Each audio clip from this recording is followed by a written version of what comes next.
प्यारे बच्चों, problem number 18 को देखो।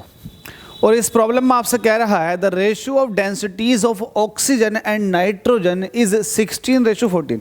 देखो यार, आप लोग ना मेहनत करो। ऐसा नहीं है कि आप लोग मस्ती मारते चले जा रहे हो और आप लोग बस क्या है ना, जब बच्चा तैयारी करने के लिए बैठता है ना तो दिमाग भटकता, तो आप सारे भटके हुए दिमाग को एक जगह लगा लो।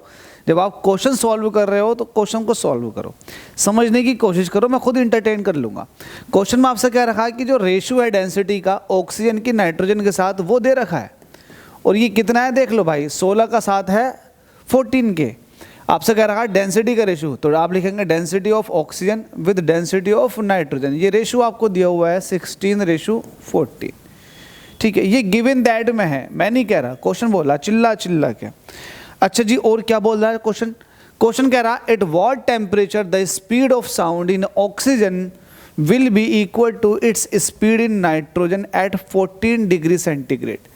तो आपसे कह रहा है कि आपको जो स्पीड है ना वो इक्वल दिखानी है किसके किसके स्पीड ऑफ नाइट्रोजन के। तो ऑक्सीजन के अंदर साउंड की कुछ स्पीड होगी, नाइट्रोजन के अंदर साउंड की कुछ स्पीड होगी। किस टेम्परेचर पर ये स्पीड आपस में इक्वल होंगी?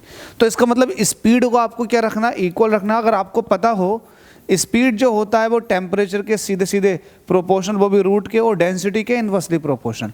जब स्पीड को आपको सेम रखना है तो आप यहाँ से सीधा सीधा देख सकते हैं कि डेंसिटी और टेम्परेचर के बीच में प्रोपोर्शनैलिटी का सिस्टम बन जाता है। तो प्रोपोर्शनैलिटी आ गई डेंसिटी और टेम्परेचर के बीच में, तो आप यहाँ पर प्रोपोर्शनैलिटी लगाएंगे। तो आप कहेंगे since we know that density of oxygen with density of nitrogen, ये बराबर होगा ऑक्सीजन के लिए टेम्परेचर।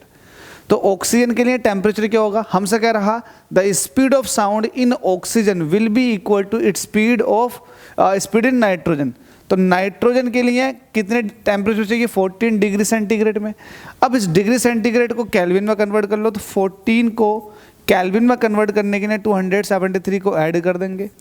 तो लेट अस सपोज कि वो ऑक्सीजन के लिए जो टेम्परेचर होने वाला है वो होने वाला T डिग्री सेंटीग्रेड।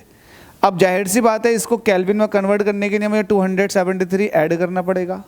तो ये T टेम्परेचर आपको फाइंड आउट करना है। एक बार फिर से समझ लो, मुझे ऑक्सीजन के अंदर साउंड की कुछ स्पीड दे रखी है, नाइट्रोजन के अंदर कुछ स्पीड दे रखी है किसी पर्टिकुलर टेम्परेचर पर।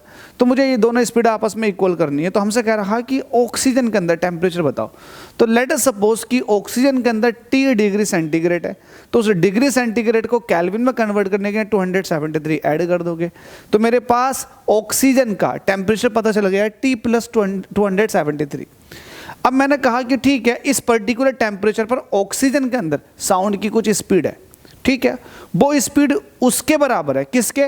नाइट्रोजन के अंदर 14 डिग्री सेंटीग्रेड पर जो साउंड की स्पीड आएगी ना उसके बराबर है।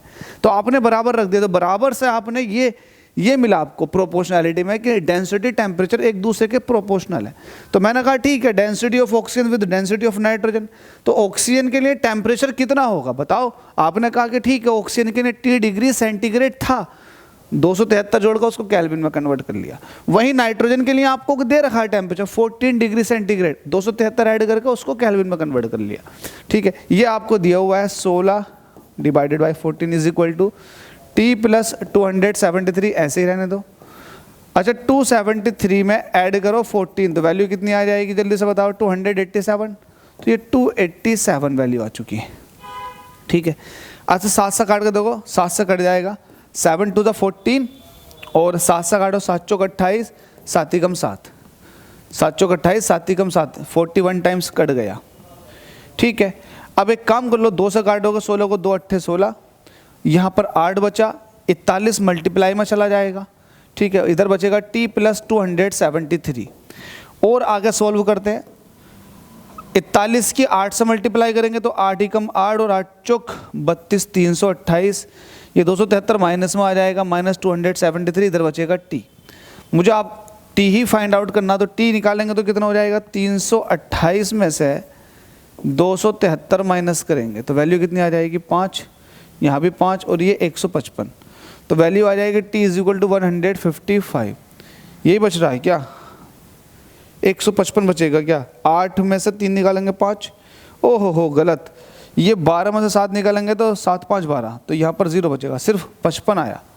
वैल्यू आ गई सिर्फ 55 डिग्री सेंटीग्रेड। तो यही तो आपसे पूछा था, बताओ ऑक्सीजन के लिए टेम्परेचर कितना होगा, 15 डिग्री सेंटीग्रेड। तो होप सो समझ में आ गया होगा।